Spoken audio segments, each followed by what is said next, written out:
Ninth class में आज हम पहले चैप्टर का ही अध्ययन कर रहे हैं और ये चैप्टर मानचित्र पर ही आधारित है। कुल मिलाकर ज्योग्राफी का मैक्सिमम सिलेबस आप पढ़ेंगे तो यदि आपको मानचित्र नहीं पता है, भारत के क्षेत्रफल के बारे में या भारत के राज्यों की लोकेशन आपको नहीं पता है, तो आप ज्योग्राफी कभी सही रूप से पढ़ और समझ नहीं सकते हैं। याद तो कर लेंगे लेकिन समझ नहीं पाएंगे, और समझने के लिए जाहिर सी बात है हमको इस मैप को अपने दिमाग में उतारना पड़ेगा ताकि आने वाले एग्जाम में कोई भी क्वेश्चन हो वो आसानी के साथ हम हल कर ले जाएं। तो इसमें हम ये देखेंगे कि भारत के पड़ोसी देश कौन कौन से हैं सबसे पहले, उसके बाद दूसरे नंबर पर हम देखेंगे अक्षांशीय विस्तार, देशांतरीय विस्तार, इसके बारे में समझेंगे, और जलीय पड़ोसी देशों के बारे में भी समझेंगे, और एक जो भारत की मानक या अवरोत्तर रेखा है वो भी देखेंगे, किस राज्य से होकर के गुजरती है, किन किन राज्यों से होकर के गुजरती है, या फिर किस क्षेत्र को भारत का मानक या अवरोत्तर रेखा माना जाता है, जिला कौन सा माना जाता है, इसके साथ ही साथ कर्क रेखा कहां से गुजरती है। तो सारी बातों को हम समझने वाले हैं। तो सबसे पहले हम देखेंगे ये हमारे देश का मानचित्र है, और मानचित्र में सबसे पहले आपको ये पता होना चाहिए ऊपर का हिस्सा उत्तर होता है, नीचे का दक्षिण, और हमारे दाहिने साइड का पूर्व यानी पहले, और बाएं साइड का पश्चिम यानी पीछे का। समझ में आ गया होगा ना, उत्तर दक्षिण पूर्व पश्चिम, सीधी सी बात है। तो ये उत्तर हो गया, ये दक्षिण हो गया, ये पूर्व, ये पश्चिम, ऊपर और नीचे, और इधर से इधर में बहुत दूरियां हैं। तो सबसे पहले हम पड़ोसी देशों के बारे में जान लेते हैं। तो हमारा ये जो पड़ोसी देश है इधर कौन सा है, पाकिस्तान है। कौन सा देश है, पाकिस्तान देश है हमारा, यहाँ पर ये इधर से, और यहाँ से 106 किलोमीटर का बॉर्डर बनाता है एक देश है अफगानिस्तान। समझते चलिए और आप उसमें फील भी करेंगे कौन सा देश है, अफगानिस्तान। इसके बाद यहाँ से पूरा ये जो हमारा पड़ोसी देश है वो चाइना हो जाता है, चीन। और इसके बारे में तो आप जानते भी होंगे, ये है नेपाल, और यहाँ पर है भूटान पड़ोस में ही, और ये वाला हिस्सा आप जानते होंगे ये है बांग्लादेश।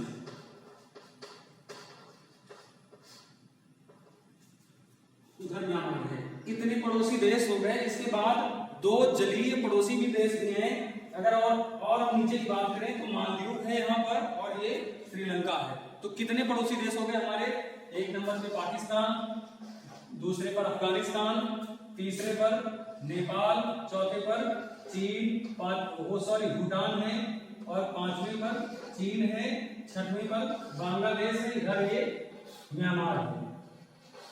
ठीक, म्यांमार हो गया। इसके बाद ये जलीय पड़ोसी देश है, क्योंकि जो बॉर्डर बनती है वो जलीय रूप से बनती है, श्रीलंका और मालदीव।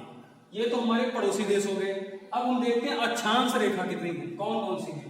तो भारत के बीचों बीच से एक रेखा विभाजित होती है जिसको हम कहते हैं कर्क रेखा। 23.5 डिग्री की रेखा बनाते हुए चली जाती है, उसको हम कहते हैं कर्क रेखा। ठीक, उसको हम कर्क रेखा कहते हैं। अब अक्षांशीय विस्तार देख लेते हैं। तो अक्षांशीय विस्तार, एक मिनट,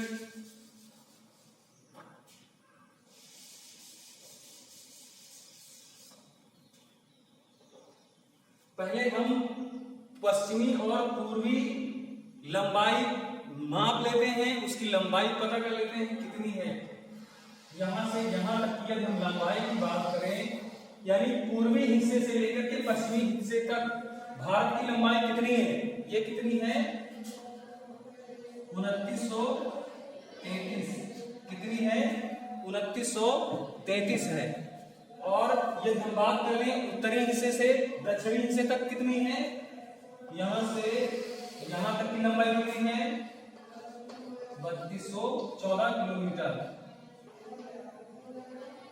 ठीक, ये हो गया उत्तर से दक्षिण तक की दूरी भारत की, पूर्व से पश्चिम तक की दूरी।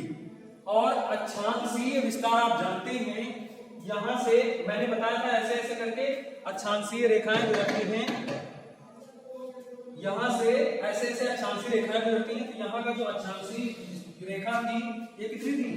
8 डिग्री 4 मिनट। कितनी थी? 8 डिग्री 4 मिनट। ऐसे करके रेखाएं, कौन सी? अक्षांश रेखाएं, उसी में जब यहाँ पहुंचेगी तो ये 23.5 डिग्री हो जाता है। ठीक, अब 23.5 डिग्री से फिर 24 25 ऐसे करके गिनती चलती रहती है अक्षांश की। यहाँ वाली जो अक्षांशीय रेखा होती है वो कौन सी? यहाँ कितनी थी? 8 डिग्री 4 मिनट 37 डिग्री 6 मिनट। बिल्कुल याद रखिए। अब यदि हम देशांतरीय विस्तार की बात करें तो यहाँ कौन सी रेखा? क्योंकि हमने कल बताया भी था। तो देशांतरीय विस्तार की हम बात करें, जो खड़ी खड़ी रेखाएं जाती हैं, ये कितनी हैं? ये हैं 68 डिग्री 7 मिनट। 68 degree 7 minute. और ये वाली 97 डिग्री 25 मिनट। तो अक्षांशीय विस्तार, देशांतरीय विस्तार हमने देख लिया है। और ये जो बीच से रेखा निकल रही है, यहाँ से कट रेखा निकलती है, भारत के 7-8 राज्यों को डिवाइड करते हुए जाती है। और उत्तर से दक्षिण तक की दूरी हमने पता कर ली, 3214 किलोमीटर। पूर्व से पश्चिम तक की दूरी कितनी है? 2933 किलोमीटर। ये सारी चीजें हमने समझ ली है। अब हमको और क्या समझना है? यहाँ पर ये हमारा केंद्र शासित प्रदेश है अंडमान निकोबार द्वीप समूह, और ये कौन सा है? लक्षद्वीप। तो अब हम देखते हैं पूरे भारत के बॉर्डर की दूरी कितनी है, यानी स्थलीय सीमा भारत की कितनी है? भारत की स्थलीय सीमा, इसकी दूरी कितनी है? 15,200 किलोमीटर। कितनी? 15,200 किलोमीटर। ये पूरे क्षेत्रफल की लंबाई की हम बात करें तो 15,200 किलोमीटर है। यदि हम केवल जलीय विस्तार की बात करें, क्योंकि यहाँ से नीचे इधर बंगाल की खाड़ी है, इधर अरब सागर है, तो यहाँ से लेकर के गुजरात से लेकर के यदि हम पश्चिम बंगाल तक की जलीय दूरी की बात करें, जलीय सीमा की बात करें, तो कितनी है? 6100 किलोमीटर। ठीक, 6100 किलोमीटर है। लेकिन यदि हम अंडमान निकोबार द्वीप समूह और लक्षद्वीप समूह के जलीय सीमाओं को जोड़ लें तो इसकी दूरी क्या हो जाती है? ध्यान से देखिए, इसी में लिखे दे रहे हैं। जब अंडमान निकोबार द्वीप समूह और लक्षद्वीप इनकी भी जलीय सीमाओं की दूरी हम ले लें तो कितनी हो जाती है? 16.6 किलोमीटर, यानी 7,516 किलोमीटर। हमने बॉर्डर लाइन की लंबाई भी नाप ली पूरे देश का। अब हम पूरे देश का क्षेत्रफल जान लेते हैं। ये तो हम मिटाए धीरे फिलहाल आप लोग बना के याद कर लीजिएगा। भारत का क्षेत्रफल कितना है? 32,87,263 वर्ग किलोमीटर। 32,87,263 वर्ग किलोमीटर। कभी कभी शॉर्ट में पूछता है 32.8। तो आप दोनों चीजें याद रखिएगा। इतना लंबा नहीं याद हो रहा है तो आप इसको याद कर लीजिए, क्योंकि आपके सिलेबस में ये भी पूछा जा सकता है शॉर्ट में करके, तो क्लियर रूप से आपको पता होना चाहिए।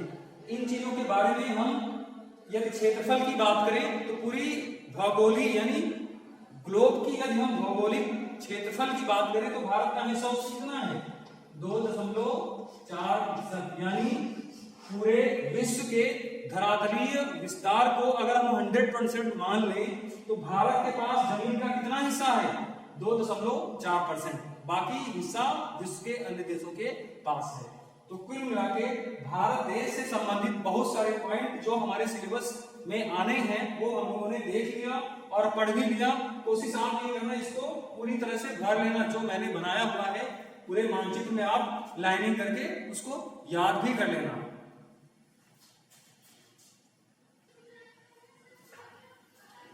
इसमें एक चीज और हमको इसी समझ लेनी होगी कि जो भारत की मानक यामांतर रेखा गुजरती है वो ये गुजरती है। ध्यान से समझते चलिए। कहां से? ये नेपाल से भी गुजरती है। तो ये बीचों बीच से निकलती है, बिल्कुल भारत के बीच से नहीं निकलती। आप देखो तो ये देशांतर रेखा भी मान सकते हैं, लेकिन इसी देशांतर रेखा को भारत की मानक समय रेखा माना जाता है। जैसे अब इसकी जो वो है देशांतरी विस्तार है वो है 82.5 डिग्री। कितना है? 82.5 डिग्री। अब आप समझेंगे ये 68, 69, 70, 71, 81, 85 आते आते यहाँ 82, 83, 84 फिर 97, यानी ये खड़ी वाली रेखाएं कंटिन्यू चलती रहती हैं। उन्हीं रेखाओं को काउंट करके हम लोगों ने किसी भी देश के मानक समय रेखा को सुनिश्चित किया हुआ है। तो अपने देश की जो मानक समय रेखा है वो 82.5 डिग्री से गुजरती है। और कहां से गुजरती है? मिर्जापुर से।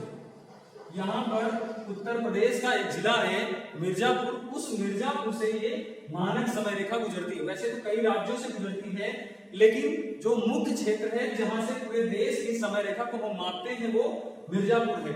क्योंकि यदि हम बात करें पूर्व से पश्चिम की, अरुणाचल प्रदेश और गुजरात के समय में, तो 2 घंटे के अंतराल पर यहाँ पर समय में परिवर्तन पाया जाता है। मान लीजिए यदि यहाँ पर सूर्योदय 6 बजे होता है तो यहाँ पर कितने बजे होगा? 8 बजे होगा, यानी 2 घंटे का अंतराल है। तो इस अंतराल को समाप्त करने के लिए भारत का एक ही मानक समय रेखा बनाया गया है। यहीं से पूरे देश के समय को विभाजित किया जाता है। एक ही घड़ी चलती है, एक ही समय चलती है। क्योंकि रूस और हम अमेरिका जैसे अन्य देशों की बात करें तो वहां पर कई मानक समय केंद्र बनाए गए हैं, लेकिन अपने देश में एक ही है।